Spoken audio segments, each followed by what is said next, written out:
Hi guys, and welcome back to another Scooby Doo tier list. I've already covered the original series, so this time I'm moving on to the Scooby Doo show.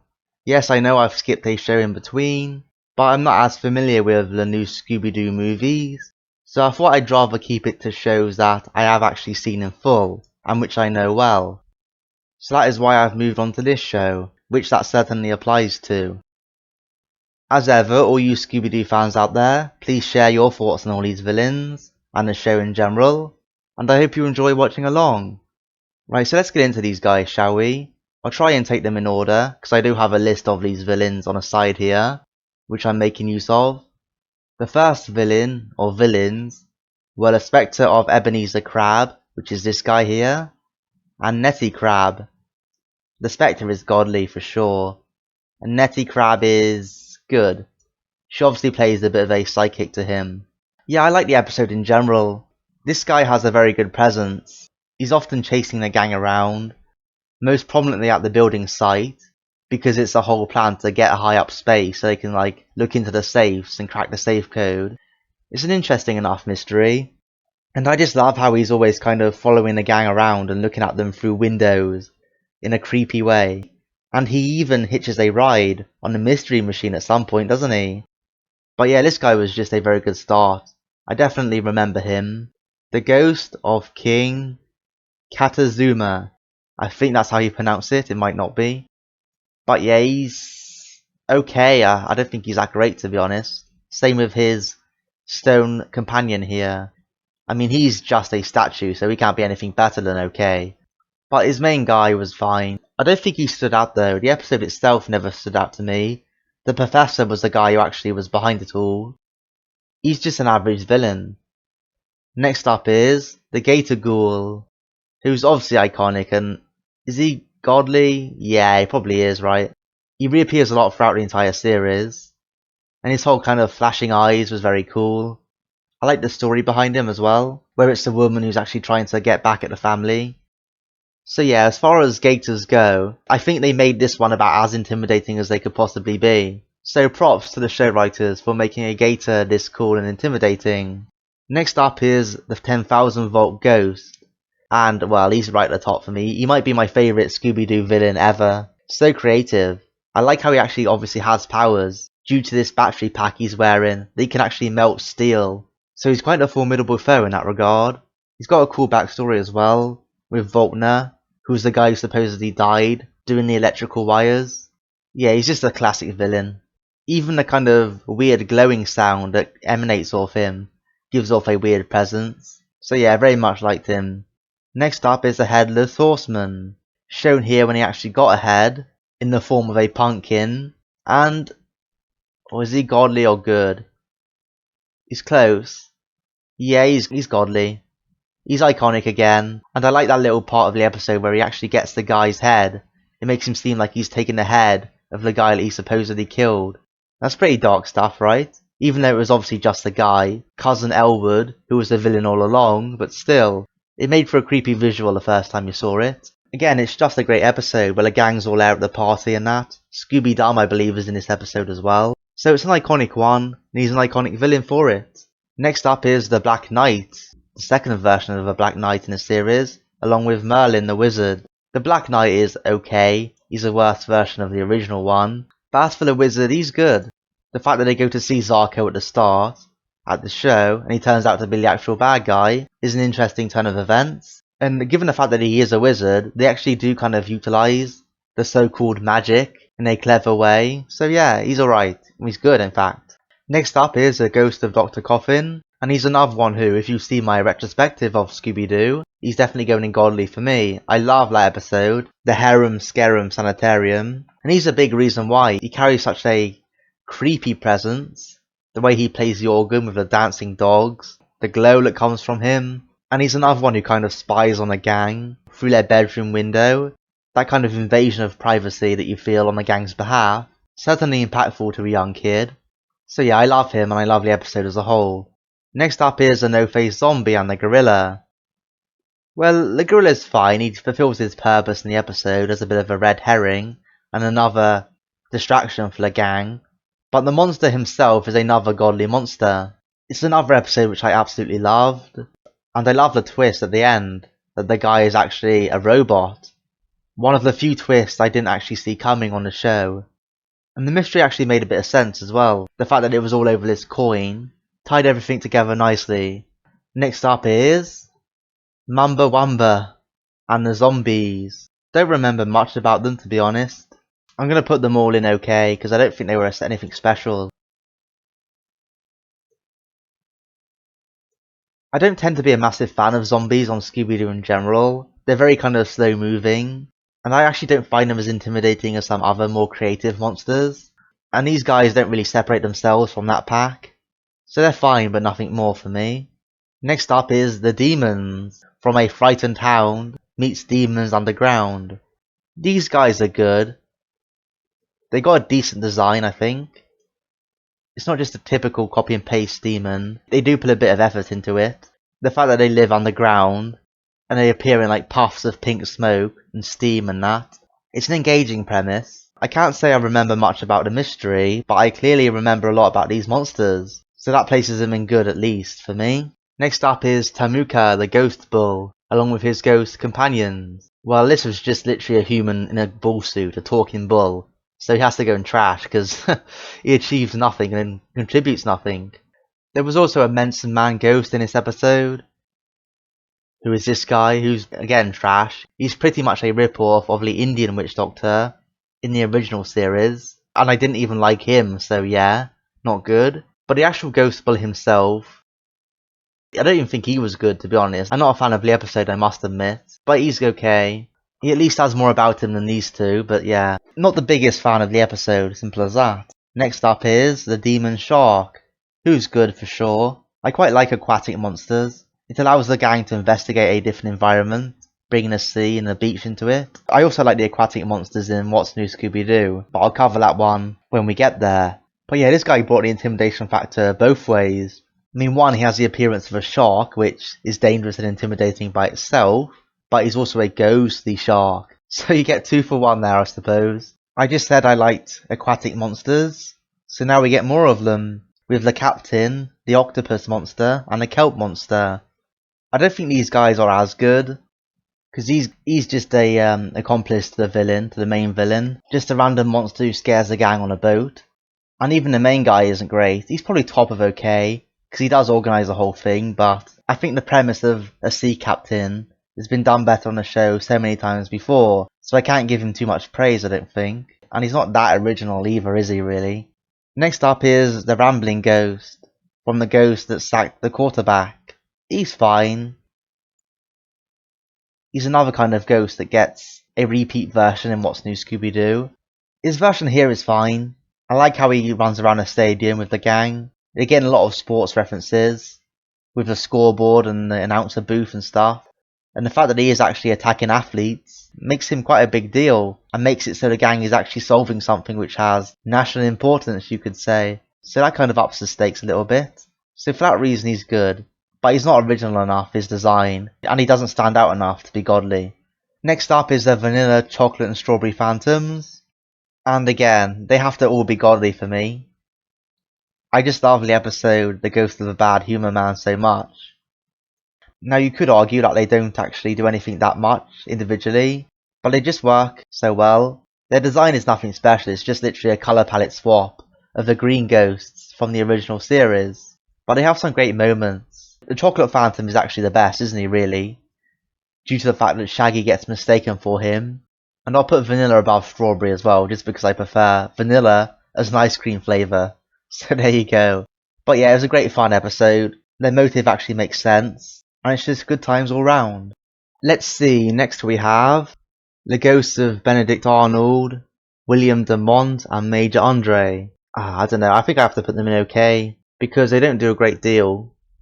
They're just kind of human ghosts, aren't they? They don't seem to have any powers or anything that would actually scare the gang. I guess they try to get by on their name reputation more than anything, but it doesn't work for me really. The episode is okay actually. The fact they're all trapped in this museum is slightly interesting, but they could have done more with it than they actually did, I think. And yeah, just in terms of design, they're not exactly inspiring, are they? so because of that I can't put them any higher. Next we have the Viking ghosts, which are more human looking ghosts. I mean, these are the henchmen, which are trash because they don't actually do anything really. But the actual Viking ghost himself he's good actually. Even though he's just a human in a Viking costume, his red eyes are a bit intimidating. And he's another one that kind of follows the gang around, peeping at them through windows and stuff like that. And the main villain is like the museum curator, which was kind of intriguing. I wasn't expecting him to be the villain when I first saw the episode. So yeah, he's just about good in my opinion. Next up is Gramps the Vamp, from Vampire Bats and Scaredy Cats. And he's another one that's in good. I like the episode, it's one of the more horror driven episodes. One of the scariest episodes, if that's the right word. Some of the kind of close up shots on him, when it zooms up in on him from different angles, are quite creepy. And you genuinely think that the gang are actually in danger from this guy, so he definitely carries a presence through the episode. So yeah, he's going in good because he elevates himself from just your standard vampire in my opinion. Next up is a pterodactyl ghost. And I don't know, okay. He doesn't particularly stand out to me. He has this high pitched scream which is okay, and he obviously glides about, which I guess gives him another dimension, so I guess I should put him on the top of okay really, because he does try to be different, but there's not that much about him that hooks me really. Next up is the ghost of Milo Booth. Again, it's a decent episode, but he's another one that's kind of on the top edge of good.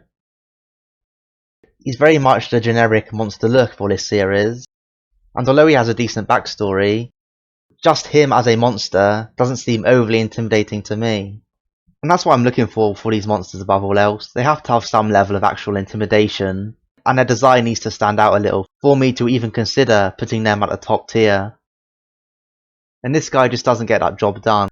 Next up is the Phantom Racer, and he's okay. It's another monster type, which gets redone throughout the series quite a few times. Again, the fact that he's this race driver gives him another dimension I guess, but nothing really stands out to me from the episode. So yeah, he's like a lot of these monsters. He's not bad really, but I also wouldn't call him good. Next up is the ghost of Witch McCoy, and her zombie sidekick. Not a massive fan of the episode, so she's going in okay. She's your standard witch really, and her zombie sidekick is going in trash. Because even though he's meant to be a zombie, he actually talks like a human being, which kind of loses the illusion really. And he looks like just a pathetic old man really, so there's no kind of creepiness factor about him, to me at least. So yeah, quite a mediocre couple these two. Next up is a futuristic monster from the Creepy Cruise. And it's a funny one because I do like the episode. I actually shouted it out in my Scooby Doo retrospective. But the monster himself isn't nothing special. It's more the story behind him. That there's meant to be this time machine involved. And this corrupt scientist. And the fact that they're all stuck on this enclosed space in a cruise ship. That's what makes the episode interesting for me. The monster himself looks rather silly, doesn't he? And he doesn't actually do anything different to a lot of these other monsters, so he's just okay. The episode is very much better than the monster. Next up is the creepy Heat from the Deep. And I think he was good. I've already said I liked aquatic monsters. He's better than a shark in my opinion. His design isn't that unique, but I guess he does have those sharp claws and glowing eyes. It's more the backstory to him that he can supposedly take people's souls. Like this guy here, who's just okay by the way. But the fact that you see him earlier in the episode and he's supposedly turned and his soul was supposedly taken by this thing, it does set up an interesting kind of middle portion of the episode. So he does have that going for him. It's an above average episode I'd say, and an above average main monster. Next up is the Willow-Wah. And he's like the pterodactyl really, he's another flying monster. But I don't think he's actually quite as good. It obviously turns out to be a machine operated thing in the end. And his owl henchmen, like most henchmen, they're nothing special. I would at least say, though, that for some reason the name Willow-Wah I found decent. And it does get brought up a fair few times in Scooby media, so maybe it had more staying power than a lot of the other lower tier monsters on here. So it's okay still. Next up are the Skeleton Men. And again, they're okay. I was not a massive fan of these guys, really. I know some people think the design is cool, but to me, it seems a bit generic. It does literally look like some kind of suit that you get at some kind of joke store or something. So I struggle to take them that seriously. The episode is decent, but not that memorable. So yeah, they have to be middle of the road for me. Next up is the Snow Beast. And at least he has size on his side. You can see how big he is there compared to the igloos. And he fits the snowy setting well. But like most gimmick monsters, he struggles to elevate himself to be anything special. He's another one that fits into this middle range for me. The mystery in a lot of these episodes were good, by the way. But because the monster has to kind of tie in with the mystery and a setting, a lot of these don't end up being as memorable as I'd like them to be, which is something I'm realising now as I'm going through these monsters. Next up is... this time it's the Ghost Witch of Old Salem. And although I said I'm not a massive fan of witches, she's going in good just because of the dark tone of the episode, and the motive behind the villain, which was Arlene Wilcox's twin sister.